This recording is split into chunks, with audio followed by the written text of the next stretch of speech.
Hi guys! Welcome to my YouTube channel. It's me, Madam Duday, ang Superbox ng bayan. So, napagtripan namin ng mga tropa ko na kumain dito sa Chicken Nasal. Kaso, ang mahal dyan.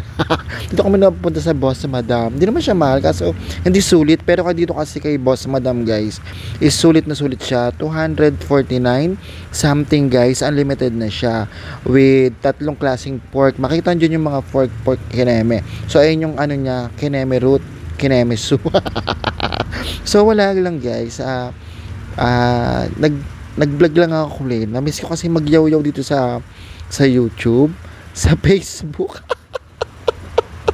Ang bakla na buhay. So ayan guys, sa unlimited na 249 plus guys, isa yun yung mga pwede nyong kunin. Lahat naman dyan ng available na menu nila. So hindi ko lang alam, baka iba-iba kasi first time kami pumunta dyan sa buffet na yan guys. Buffet ba tawag? Unlimited sangyup sa ganun yan. Kay Boss Madam. So ayan o. Tatlo yung pagpipilian mo ng mga pork guys. So ang beef yata guys, isa nasa 299 ganun.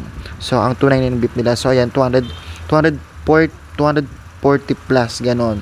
So unlimited na yan. Pero kailangan mo guys na maubos siya. Dapat kailangan hindi ka takaw mata. Kasi talagang pinilit namin dyan. Tatlo kami dyan. Si Madam Heart, tsaka si Madam Mika. Ang mga madam, kaya kami kumain kay Boss Madam. So ayan guys, mga dessert nila yan, pang sangyup, unlimited, kineme dyan, o everything. So ang sabi sa akin dito ng staff, nagtanong ako guys, ang oras daw nila, nagkakatob sila ng 11 hanggang matapos 12 daw, Monday to Friday. Ayun ang sabi ayun ang sabi sa akin.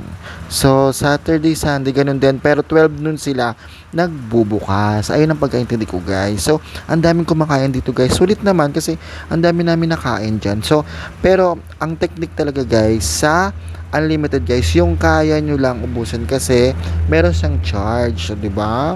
Kaya dapat tikim-tikim like ginawa ko, diba? Ayan, tikim-tikim lang ako yung kare-kare nila, o diba? Bongga, konti lang kain-kain ko.